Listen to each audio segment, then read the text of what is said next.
یہ مسائل بہت زیادہ اہم ہیں اور عام طور پر پیش آنے والے مسائل ہیں۔ کان کے اندر دوائی ڈالنا، ناک میں دوائی ڈالنا اور آنکھ میں دوائی ڈالنا اس حال میں کہ بندہ روزے میں ہو تو پھر حکم کیا بنے گا؟ سب سے پہلے مسئلہ کان کے حوالے سے سمجھ لیں۔ اس میں دو صورتیں ہیں۔ کان کے حوالے سے مسئلہ سمجھیں، اس میں دو صورتیں ہیں۔ پہلی صورت یہ ہے کہ کان کا پردہ پھٹا ہوا ہو تو پھر کیا حکم ہے؟ کان کا پردہ پھٹا ہوا نہیں ہے پھر کیا حکم ہے؟ دو صورتیں ہو گئی۔ اگر تو کان کا پردہ پھٹا ہوا نہیں ہے، صحیح سالم ہے، ایسی درد ہو گیا، بندے نے کان میں دوائی ڈال دی، تو اس سے روزے کے اوپر کوئی اثر نہیں پڑتا، روزے کے اوپر کوئی فرق نہیں پڑے گا، اگرچہ اس دوائی کا اثر آپ کے حلق تک ہی کیوں نہ محسوس ہو، اس صورت میں کہ جب کان کا پردہ نہ پھٹا ہوا ہو، صحیح سالم ہو۔ اگر کان کا پردہ پھٹا ہوا ہو تو پھر اس صورت میں کان کے اندر دوائی ڈالی تو روزہ فاسد ہو جائے گا، کیونکہ جب کان کا پردہ پھٹا ہوگا تو وہ دوائی کا اثر دماغ تک پہنچے گا یا معدے تک پہنچے گا اس کا اثر، تو اس کی وجہ سے روزہ ٹوٹ جائے گا۔ دوسرا مسئلہ ہے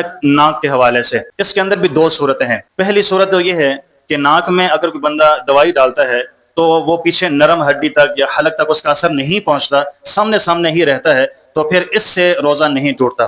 اگر آپ نے دوائی ڈالی، اس کا اثر یہ پیچھے جو ہڈی ہے جہاں سے پیچھے کوئی بھی چیز آپ ڈالتے ہیں وہ سیدھے حلق میں چلی جاتی ہے، تو پھر اس صورت میں جب آپ کے حلق میں اس کا اثر ظاہر ہوگا تو پھر اس سے روزہ ٹوٹ جائے گا۔ جب آپ روزے کی حالت میں ہو تو پھر پانی کو اس قدر اوپر نہ لے جایا کرو، کیونکہ پھر خطرہ ہے کہ ناک کے پچھلی سائڈ سے پانی حلق میں چلا جائے گا اور روزہ ٹوٹ جائے گا۔ یہی حالت تب بھی ہے کہ جب بندے کے اوپر غسل لازم ہو، تب بھی اس قدر پانی کو اوپر نہیں چڑھانا چاہیے، اس وقت بھی پانی آگے تک ہی رہنا چاہیے۔ تو اس سے معلوم ہوا کہ روزے کی حالت میں ہم نے پانی چڑھا دیا جو ناک کی پچھلی سائڈ سے نیچے چلا گیا، یا کوئی دوائی ہم نے ناک میں ڈال دی، وہ حلق میں اس کا اثر ظاہر ہو گیا، تو تب روزہ ٹوٹ جائے گا۔ تیسری صورت آنکھ کے حوالے سے۔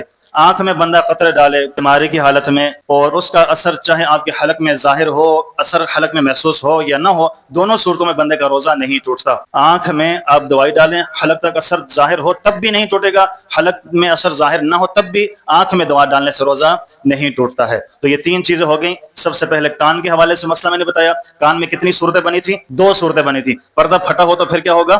پردہ پھٹا ہو تو روزہ ٹوٹ جائے گا، پردہ پھٹا ہوا نہ ہو تو نہیں ٹوٹے گا۔ دوسرا ناک کے حوالے سے، ناک میں دوائی یا کوئی پانی ڈال دیا، پیچھے سے اگر نیچے حلق تک پہنچ گیا تو روزہ ٹوٹ جائے گا، اگر نہ گیا تو نہیں ٹوٹے گا۔ اور آنکھ میں حلق تک اثر پہنچے یا نہ پہنچے، دونوں صورتوں میں روزہ نہیں ٹوٹے گا۔ اللہ ہم سب کو سمجھنا۔